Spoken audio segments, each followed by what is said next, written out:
여러분 안녕하십니까? 날씨가 너무 더워서 위에 매트를 좀 탈의를 했습니다. 봄꽃이 막 피는 것 같더니 벌써 여름이 닥친 것처럼 천년계가 아주 진짜 정상적으로 흘러가는 게 아닌 것처럼 보입니다. 얼마 전에 또 지진도 터지고 폭발 사고도 나고 참 세상이 안전하지 않은 곳, 우리가 곧 떠나야 될 불안정한 곳이라는 것을 알려주는 천년계의 징조들이 계속 나타나고 있습니다. 이 시기를 분별해서 다시 한번 우리가 무엇 때문에 이곳에 살고 있는지, 우리가 어디를 향해 나가야 되는지, 우리의 안전의 기초가 무엇인지를 창세기의 말씀을 통해서 다시 한번 깊이 생각할 수 있는 또 저와 여러분들이 될 수 있기를 간절히 바라겠습니다. 지난 시간부터 창세기 2장 에덴 동산에 관한 기록을 살펴보는데요. 오늘 2장을 아예 끝내버리도록 하겠습니다. 첫 번째 기록은 에덴 동산 중앙으로부터 4개의 강이 쫙 흘러서 그 강물이 온 세상을 정치고 있는 얘기들이 나왔어요. 그리고 이제 그 근처에 과일나무들이, 맛있는 과일나무들이 있는데, 근데 그 동산 한가운데, 동산 중앙이라는 말이 이제 중요합니다. 중앙은 항상 에덴 동산의 중앙이라 그러면 하나님의 보좌가 있는 곳이겠죠. 그죠? 거기서부터, 동산 중앙에서부터 물이 쭉 4강이 흘러가는 것처럼, 생명수가. 근데 이 동산 가운데 중앙에 뭐가 있는가 하면 2 나무가 있다 그럽니다. 근데 이 2 나무가 어떤 나무인가 하면, 하나는 생명나무고, 또 하나는 우리가 선악과라 하지만 실제로는 정확한 표현은 선악을 알게 하는 나무라고 합니다. 선악의 지식을 알게 하는 나무라고 합니다.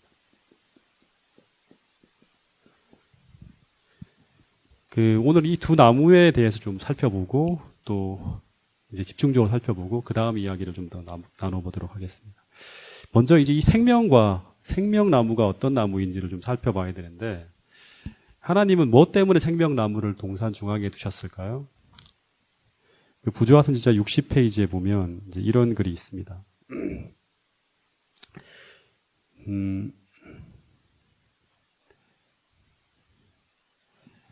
영원히 생존하려면 사람은 생명나무의 열매를 계속 먹어야 했다. 이것을 박탈당하면 그의 활력은 점차로 사라져서 마침내 생명이 소멸될 것이다. 라는 글이 적혀 있어요. 그러니까 우리가 하늘나라에 가면 이 생명나무를 다시금 우리가 먹게 되겠죠. 생명나무의 열매를, 그죠? 그래서 계시록 22장에 보면 이제 하늘나라에 올라갈 때 보면 하나님 보좌와 어린 양의 보좌로부터 생명수가 흘러나오고, 그 다음 제일 먼저 나타나는 게 뭐란가 하면 그 강 좌우에 생명과가 달마다 열리는 이 생명나무가 이렇게 쫙 막 진짜 엄청나게 많이 있는 걸 볼 수 있습니다. 그래서 인간은 원래 이 생명과를 매달 하나님이 계신 그분의 보좌 앞으로 나가서 그 생명과를 먹음으로 영생하게 되어 있어요. 이렇게 만들어진 거예요. 그래서 이 생명나무라는 나무를 통해 우리가 하나 기억해야 될 게 뭔가 하면, 인간은 만들어질 때 자동으로 영생하도록 창조된 존재가 아니라고 하는 거예요. 인간은 이 생명과를 계속 먹어야지만 영원히 생존할 수 있도록 창조되어진 존재예요. 그러니까 하나님은 스스로 영원히 생존할 수 있는 분이지만, 영생하시는 분이지만, 인간은 하나님이 주시는 이 생명과를 매달 먹어야 영생할 수 있었다고 하는 거예요. 그러니까 이 영생이 무조건적이 아니라 조건적이라고 하는 거죠. 인간이. 조건적으로 영생하는 존재가 바로 인간이에요. 그러면 이 매달 조건적으로 이 생명나무의 열매를 먹을 수 있는 조건이 뭔가요? 단 하나죠. 인간이 매달 생명나무에 나가서 이 생명과를 먹고 영생할 수 있는 조건이 뭘까요? 그것은 바로 동산 중앙에 두신 또 하나의 나무인 이 선악을 알게 하는 이 나무의 열매를 하나님께서 명하신 대로 먹지 않는 것이 조건이에요. 그래서 계시록 22장 2절에 보면 이 생명나무의 열매가 12가지의 열매를 매달마다 맺는 것을 볼 수 있는데, 인간들은 달마다 동산중앙 하나님 보좌 앞으로 나와서 선악과를 먹지 않는 조건으로, 정확하게 말하면 순종의 조건으로 하나님과 언약한 거죠. 그죠? 언약한 게 바로 생명과를 주시겠다고 하는 거예요. 그래서 영원한 생명을 주시는 거예요. 받는 거예요. 이걸 가지고 나중에 더 공부하겠지만 옛 언약, 첫 번째 언약이라고 하는 거예요. 이 동산 중앙에 있는 선악과와 생명과는 어떻게 보면 하나의 언약이자 하나의 율법인 거예요. 이 선악을 알게 하는 나무와 생명과는 하나의 언약이자 하나의 율법이었어요. 그러니까 너가 순종하면 너에게 뭘 주겠다? 영생을 주시겠다는 하나의 언약이자 아담과 하와가 그 하나님의 명령에 순종함으로 지켜야 하는 하나님의 율법이에요. 율법.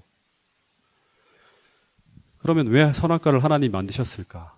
이 이야기가 이제 뭐 1시간, 2시간짜리 이야기가 될 수 있는데, 이 선악과가 없었으면 범죄라는 자체가 없었을 텐데 라는 생각을 많은 사람들이 하죠. 근데 죄는 선악과가 없는 하늘에서부터 시작되었다고 하는 걸 우리가 기억해야 되는 거예요. 그 죄는 하늘에 있는 모든 지성적 존재가 선과 악을 선택할 수 있는 자유의지를 가진 존재가 그 자유의지가 주어지는 순간 발생할 가능성이 있었어요.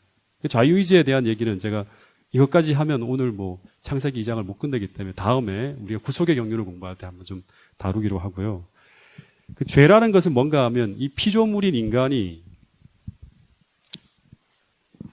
이 죄를 이제 성경을 통해 정의하면 이 죄라는 것은 피조물인 인간이 창조주 하나님으로부터 분리, 독립하거나 더 이상 의존하지 않는 거예요. 분리, 독립하며 살려고 하거나 하나님을 떠나서 반대의 길을 걸어가는 것이 바로 뭔가 하면 죄예요. 그래서 하나님이 이 지성적 존재인 인간을 창조할 때 이 죄를 범하는 것을 방지하기 위해서 하나님이 마련하신 보호장치와 울타리와 같은 것이 바로 뭔가 하면 선악과를 두시는 거예요. 선악과라는 걸 두시는 거예요. 율법을 두시는 거예요.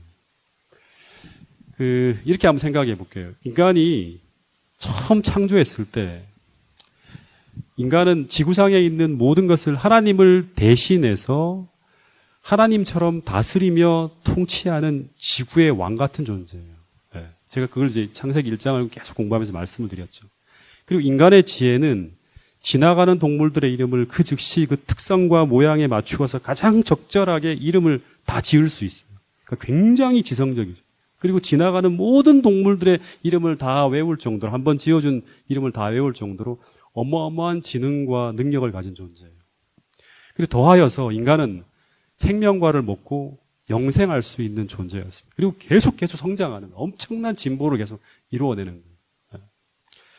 그래서 엄청나게 탁월한 지능을 가지고 있고 모든 것을 마음대로 할 수 있고 그리고 영생하는 존재라 자칫 잘못하면 자신의 생명과 능력이 하나님으로부터 온 것이라는 사실, 다시 말해서 자신의 능력과 생명이 다 하나님께 의존되어졌다는 것을 잊어버리고 인간이 스스로 높아져서 하나님처럼 생각할 수 있는 위험성이 있었어요. 그렇게 생각하다 넘어진 존재가 누구죠? 루스벨이죠. 자기의 탁월함과 아름다움을 너무너무 대단해 하다가. 그래서 하나님은 그것을 막기 위한 안전장치로 하나님은 동산에 있는 수많은 나무 중에 하나를 선택해서 아담과 언약을 하는 거예요. 아주 확실하게 언약을 했을 거예요. 아담의 마음속에 뼛속 깊이 새겨지도록. 그 언약이 무엇인가 하면 아담과 하와야, 동산에 있는 모든 실과는 다 너 마음대로 먹어도 돼. 다 너를 위해 준 거야. 그러나 단 하나, 이 선악을 알게 하는 나무의 실과는 먹지 말라. 먹으면 어떻게 된다? 너는 나와 분리되어지고 죽게 된다고 합니다. 이 말이 무슨 말인가 하면 이 선악과는 누구의 것이다? 이 선악과는 누구의 것이다? 하나님의 것이라고 하는 거예요. 네. 하나님의 소유인이 이 하나만큼은 너가 건들지 말라고 하는 거예요. 그리고 이것을 통해서 아담과 하와는 세상의 모든 것이 하나님의 소유임을 생각하고 나는 청지기고 관리자다. 하나님이 다 내게 맡겨주신 선물이다. 이런 걸 생각하는 거예요. 그죠? 그리고 그것을 순종함으로 자신의 참된 위치를 인정하게 되는 것이고 그렇게 하나님의 말씀에 순종하는 것을 통해서 하나님은 아담과 하와에게 뭐를 주는가 하면 자신이 가지고 있는 영원한 생명을 계속 나누어 주는 거예요. 영생을 주시는 거예요. 근데 그것을 어겼을 때 이 생명나무로 나가는 길이 막히게 되는 이야기가 창세기 3장에 이제 범죄 이후로 나타나는 걸 볼 수 있습니다. 이 호세아 6장 7절에 보면 이제 이런 글이 있어요. 그들은 이제 이스라엘 백성들이, 호세아는 북방 이스라엘 백성들이죠. 아담처럼 언약을 어기고 거기서 반역했다는 말이에요. 아담처럼 언약을 어겼다는 말이 나와요. 그러니까 이 말은 하나님이 아담과 뭘 했다? 언약을 했다고 하는 거죠. 근데 성경 창세기 1장, 2장, 3장을 보면 언약했다는 그런 잘 이야기가 안 나타나지만 하나님께서 아담과 언약을 한 것은 단 하나예요. 선악을 알게 하는 나무와 생명과를 놓고 하나님께서 서로 언약을 한 거예요. 특별히 선악과를 놓고 언약한 거죠. 어떻게 보면 이 선악을 알게 하는 나무는 하나님과 인간 사이에 사랑의 언약을 맺은 하나의 상징물 같은, 어떻게 본다 그러면 결혼 반지 같은 거예요. 결혼 반지 같은 게 바로 이 선악을 알게 하는 나무. 그래서 남자와 여자가 결혼해서 그 언약의 반지를 볼 때마다 내가 누구와 언약을 했는지, 그리고 내가 누구의 소유인지를 끊임없이 기억나게 하는 결혼 반지처럼 동산 중앙에 세워진 그 선악을 알게 하는 나무는 내가 누구인지, 내가 하나님과 언약한 그분의 백성이고 그분에게 의존되어 있는 피조물임을 끊임없이 기억나게 하는 상징물과 같은 게 바로 뭔가 하면 선악을 알게 하는. 매달마다 동산 중앙에 나와서 선악과를 보면서 내가 누구인지를 알게 되는. 건들지 않아요? 그러면 이제 영생이 바로 하나님께 순종함으로 말미암아 하나님에 의존되어져 있는 존재고 그 하나님으로부터 내가 영생하게 된다는 걸 계속 기억나게 하는 거예요. 다시 말해서 나는 이 세상의 주인이 아니라 나는 청지기이고 관리자임을 인식하게 하는 나무가 바로 선악과, 생명나무, 생명과라고 하는 거예요. 이 선악을 알게 하는 나무는 실제로는 동산에 있는 한 평범한 나무였다고 합니다.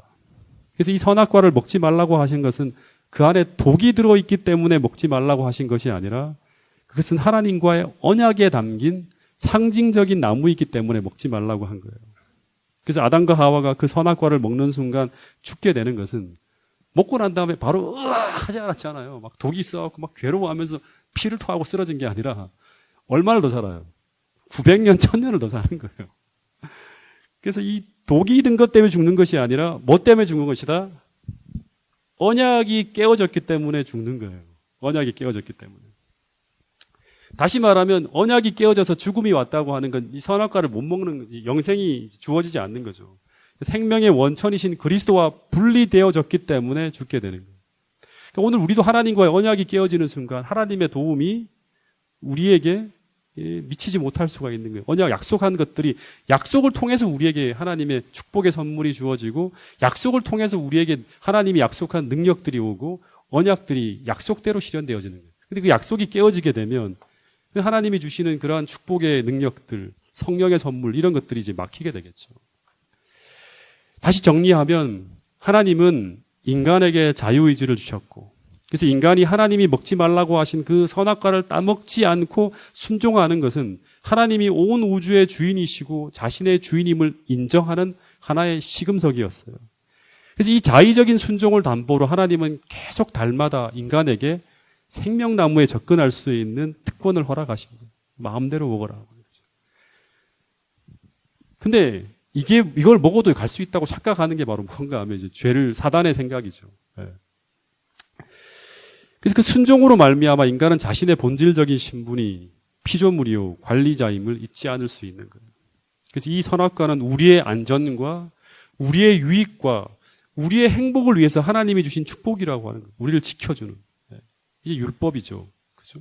그래서 창세기 1장, 2장에 나오는 모든 하나님으로부터 오는 것들은 다 축복이에요. 그래서 마치 우리를 그 안전한 하나님의 울타리 안에서 우리를 보호하고 우리를 지켜주기 위해 주신 것이라고 하는 거예요. 오늘도 마찬가지로 하나님께서 우리가 하나님의 소유물임을 인정하게 하는 하나님과 언약한 그 선악과 같은 것이 우리 가운데 있을까요? 그것을 바라보면 나의 본질적인 신분이 피조물이요. 우리의 모든 시간과 생명이 하나님으로부터 온 것임을 인정하게 하는 하나님의 것으로 우리가 건드려서는 안 되는 것들이 우리 주변에 많이 있을 거예요. 그런 것들을 한번 생각해 볼 수 있게 되기를 바라겠습니다. 그 중에 대표적인 것이 이 안식일 같은 거죠. 이 시간은 우리의 것이 아니라 나의 것이니 너의 생명이 나로부터 주어진 것이라 인정한다면 그것을 건들지 말라고 하는 거죠. 여러분, 하나님께서 우리에게 주신 모든 것들이, 모든 계명과 율법들이 오늘 우리를 지켜주고 우리를 보호해주는 축복의 울타리로 이해되어져서 정말 즐겁게 감사하게 순종할 수 있는 저와 여러분들이 될 수 있기를 간절히 바라겠습니다. 조금 더 이제 스피드를 내서 나가보도록 하겠습니다. 창세기 2장 18절, 20절 말씀을 한번 같이 읽어보겠습니다. 창세기 2장 18절부터 20절 말씀입니다. 시작. 여호와 하나님이 가라사대 사람의 독초하는 것이 좋지 못하니 내가 그를 위하여 돕는 배필을 지으리라 하시니라. 여호와 하나님이 흙으로 각종 들짐승과 공중의 각종 새를 지으시고 아담이 어떻게 이름을 짓나 보시려고 그것들을 그에게로 이끌어 이르시니 아담이 각 생물을 일컫는 바가 곧 그 이름이라. 아담이 모든 육축과 공중의 새와 들의 모든 짐승에게 이름을 주니라. 여기 보면 이제 하나님께서 우리에게 어떤 축복들을 주시는 이제 굉장히 이 중요한 방법들이 나와. 이거는 성경 전체를 통해서 하나님의 일하시는 방법들을 볼 수 있는 장면입니다.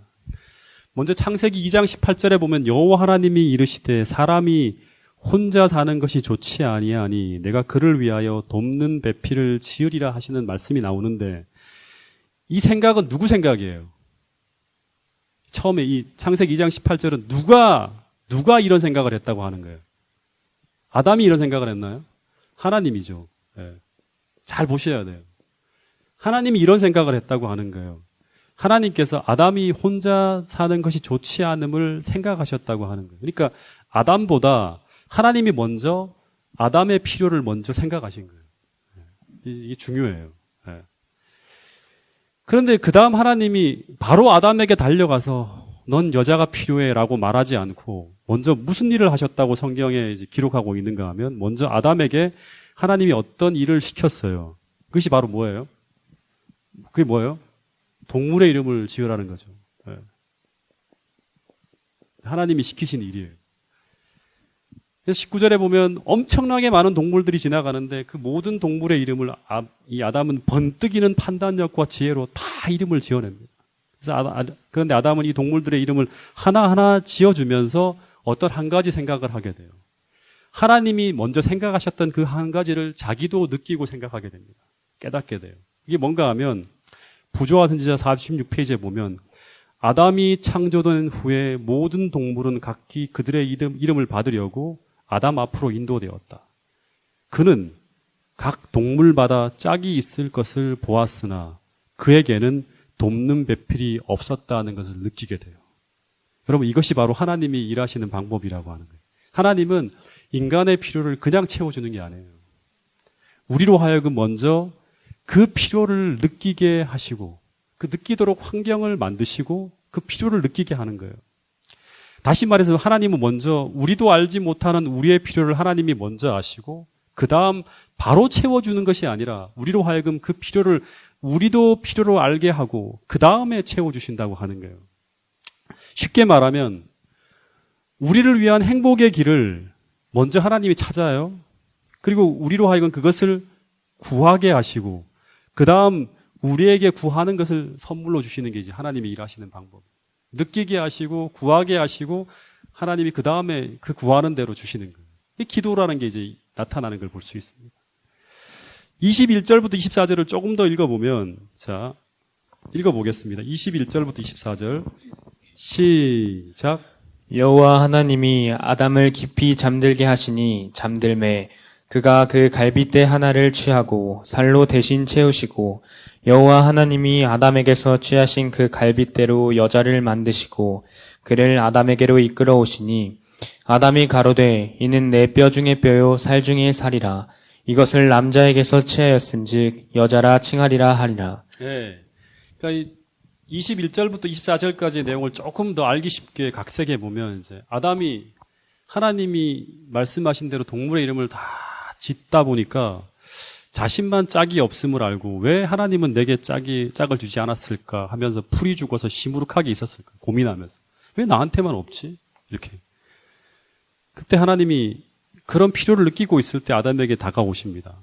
그런 다음에 하나님이 하시는 말씀이 뭘까요? 내가 너의 짝 만들어줄까 하고 이제 물어봤겠죠. 그랬더니 아담이 뭐라 했을까요? 필요를 느끼고 있으니까 하나님 그거 저에게 주세요 하면서 저에게도 짝이 필요합니다라고 했겠죠. 그랬더니 하나님이 말씀하시는 거예요. 뭐라고 말씀하시는가 하면 성경에는 잘 보이지 않지만 우리가 깊이 보면 나와요. 내가 너의 짝을 만들어줄 텐데 그냥 만들어주시지 않고 어떻게 만들어주시는가 하면 아담의 희생을 통해서 그냥이 아니라 이 아담의 희생을 통해 갖고 아담의 필요를 치워주겠다고 하는 거예요. 희생을 통해서 아담의 돕는 배필을 만들어 주시는 거예요. 그래서 하나님께서 내가 너의 짝을 만들어 줄 텐데, 근데 너의 희생이 필요하다는 말씀을 했겠죠. 여기 본문엔 잘 나오지 않지만, 그래서 아담에게 이렇게 물었을 거예요. 내가 너의 짝을 만들어 줄 텐데 그 재료가 무엇이다? 그냥 흙에서 너처럼 흙에서 만드는 게 아니라 그냥 빚어서 이렇게 만드는 게 아니라 너의 갈빗대를 사용하겠다고 하는 거예요. 그래서 너의 갈빗대를 뽑아서 너의 짝을 만들어 줄 텐데 그 희생에 너가 동의할 수 있겠니? 라고 물으셨을 거예요. 그래서 아담이 어떻게 했을까요? 좋습니다. 그렇게 해주세요라고 이 동의를 받으신 후에 그 다음에 하나님이 어떻게 했다? 아담으로 하여금 깊이 잠들게 했다는 건 뭔가 하면 이제 저희 어머니가 오늘 수술을 받으셨는데 마취로 인한 무의식의 상태로 들어가는 거죠. 그래서 아담이 깊이 잠든 사이에 하나님이 아담의 그 갈빗대를 탁 뽑아내신 후에 다시 그 아담의 빈자리에 살을 탁 채우시고 그 다음 그 뼈를 가지고 아담을 만들어 주셨어요. 일종의 외과 수술을 막 하신 거죠. 그래서 아담이 잠에서 깨자마자 어떻게 하는가 하면 이게 자신의 갈빗대에서 나온 걸 알아요. 그죠? 자신의 갈빗대 심한 통증을 느끼면서 저 여자가 바로 내 자신의 몸의 일부라는 것을 알고 뭐라고 하죠? 이는 내 뼈 중에 뼈요, 살 중에 살이라. 이런 말을 하는 거예요. 그러니까 이 이야기가 다 하나님과 사이에서 오간 거죠. 그래서 이게 하나님이 우리의 필요를 채워주시는 방법, 혹은 우리의 최고의 선물을 허락하시는 방법이 이런 패턴으로 항상 이르러 온다는 걸 우리는 볼 수 있어요. 먼저 나의 부족한 부분을 알도록 역사하시고, 그 다음에 그것을 우리로 하여금 구하게 하시고, 세 번째, 하나님은 우리에게 그 필요한 것을 얻기 위해서 뭘 하도록 한다? 그 희생의 그 가치를 알도록 하기 위해서 우리의 희생과 헌신을 요구하신 후에 그 다음 우리에게 그것을 허락하시는 걸 볼 수 있어요. 그 구원이라는 것도 마찬가지죠. 하나님은 우리가 예수님의 구원에 대한 필요를 전혀 느끼지 않는데 하나님이 그냥 일방적으로 그 큰 선물을 주시지 않아요. 언제나 최고의 선물을 주실 때는 언제나 우리로 그 필요를 느끼게 하시고 그 다음에 그것을 구하게 하시고 그 다음 그것을 위해 헌신하게 하시고 그래서 그 가치를 알게 될 때 하나님은 그 최고의 선물을 주시는 걸 볼 수 있습니다. 마찬가지로 오늘 우리 삶에 우리 교회에 꼭 필요한 것들이 있을 것입니다. 근데 우리가 그것이 필요한 것인 줄을 아는데도 불구하고 우리가 그것을 얻기 위해서 기도하지 않고 헌신하지 않으면 그냥 이르러 오지 않는다고 하는 거예요. 그래서 부흥이나 하나님이 우리에게 주시고자 하시는 그 축복의 선물들이 교회에 넘쳐나지 못하는 그 이유 중에 하나가 바로 그런 것일 수 있는 거예요. 여러분, 온 교우들에게 하나님께서 이 교회에 필요한 것들을 느끼게 하시고 그 후에 그 필요를 느낀 것에 그치지 않고 그것을 위해 뭐하게 하시고 구하게 하시고 기도하게 하시고 그 다음 그 일을 위해서 기도만 하는 게 아니라 한 마음 한 뜻으로 헌신하는 그 희생의 대가, 땀의 대가를 지불할 때 우리가 그 정말 가치 있게 느낄 수 있을 때 하나님은 그것에 그 원하는 것을 채워주시는 것이 하나님이 일하시는 방법이라고 하는 거예요. 때때로 지체되는 이유가 바로 그런 거예요. 여러분 또 하나 우리가 이 마지막으로 하나 더 우리가 주목해야 될 게 뭔가 하면 그 줌으로서 받는 축복이에요. 성경의 모든 축복은 줌으로서 받는 거예요. 네. 네. 아담이 하나님께 자신의 소중한 갈빗대 하나를 헌신했을 때 하나님이 그에게 아름다운 돕는 배필을 이렇게 주시죠. 성경의 모든 축복의 원리는 이와 같은 모습으로 우리에게 역사하는 거예요.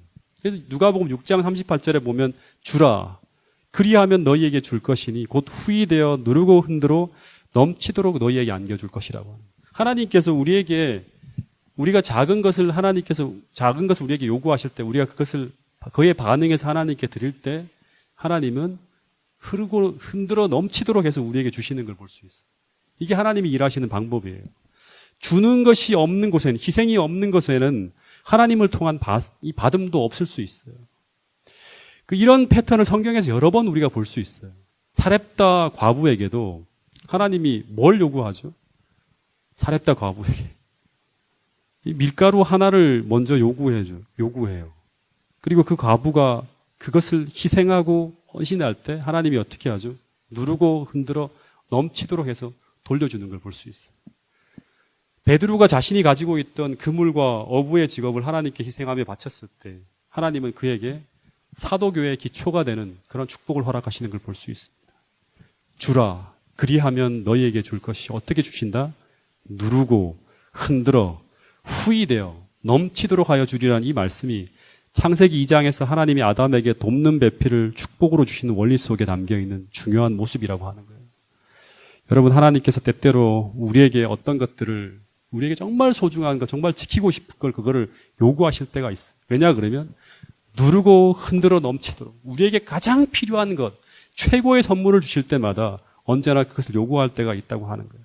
그럴 때마다 우리가 두려워하지 마시고 그것을 하나님께 기꺼이 바칠 수 있는 우리 모두가 될 수 있기를 간절히 바라겠습니다.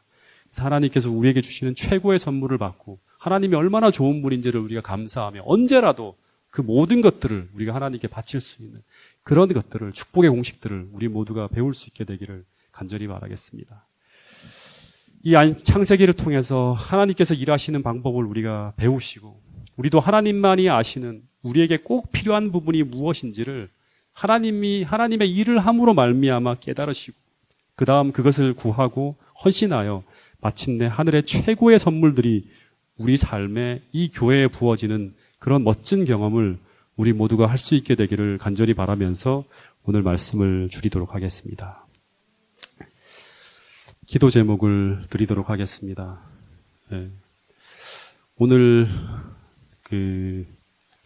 2시 정도에 우리 유기훈 장로님하고 우리 김미경 집사님 그리고 이성구 장로님 그리고 남선규 장로님이 오셔서 함께 저기 보건소에 가서 우리 전도회를 이렇게 할 것인데 이제 브리핑을 잠깐 하고 도와달라는 어떤 요청을, 행정적인 어떤 그런 부분들을 요구를 했어요. 그래서 좀 보건소에서 정말 아픈 환자분들 그런 부분들을 좀 홍보해 주시고 또 필요하다면 좀 우리에게 어떤 그런 행정적인 도움을 줘서 우리가 하는 이 일들을 좀 공신력 있는 보건소의 지원을 받으면서 이 일을 할 수 있게 좀 해달라고 부탁을 드렸는데 아주 긍정적으로 잘 이 말씀을 해주셔서 우리가 잘 기도하고 준비하면 정말 이 교회를 이번 6월 전도회를 통해서 엄청나게 많은 사람들에게 알리고 이 교회가 왜 이곳에 있는지 또 하나님의 선한 사랑에 봉사를 하는 그런 교회로 이미지를 심어줄 수 있는 아주 좋은 기회가 될 수도 있을 것 같습니다. 더하여서 온 교우들이 거듭나고 말씀을 중심으로 살아간다 그러면 많은 사람들이 이곳에 와서 뭘 보는가 하면 하나님의 사랑을 느끼고 배우면서 무너져가는 세상의 교회들과 다른 우리의 모습을 통해서 진리를 발견하고 이 교회로 돌아오는 놀라운 역사들이 펼쳐질 수 있을 거란 생각이 듭니다. 그래서 이번 전도회에 특별히 남선규 우리 발마사지 강사분 또 이기은 또 홍채 검사를 하시는 분 그리고 조앤나 킴 이 세 분의 강사님을 위해서 우리 기도해 주시고 특별히 온 교우들이 구도자를 위해서 한마음 한뜻으로 준비하며 구하는 그런 놀라운 영혼 구원을 위해 씨름하는 그런 기도 소리가 이제 우리 준비하는 그런 이번 직원회부터 우리가 그걸 어떻게 계획을 해 나갈 건지를 좀 마지막 최종적인 그 계획을 세울 텐데 그걸 위해서 우리 함께 기도해 주시면 감사하겠습니다. 그리고 몸이 편찮으셔서 지금 교회를 나오지 못하고 계시는 우리 특별히 한정숙 집사님을 위해서 정말 간절하게 기도해 주시면 감사하겠습니다. 그리고 우리 김영수 집사님 수술을 앞두고 계신 집사님을 위해서도 기도해 주시고요. 그리고 또 사규석 우리 집사님을 위해서도 기도해 주셔서 우리 한마음 한뜻으로 기도하며 구하는 그 기도의 응답을 통해서 모든 분들이 회복되어지고 돌아오는 놀라운 역사가 펼쳐질 수 있도록 우리 함께 기도해 주시면 감사하겠습니다. 주신 말씀을 생각하시고 또 전도회를 위해서 그리고 구도자를 위해서 그리고 아프신 분들을 위해서 함께 개인 기도하는 시간을 갖도록 하겠습니다.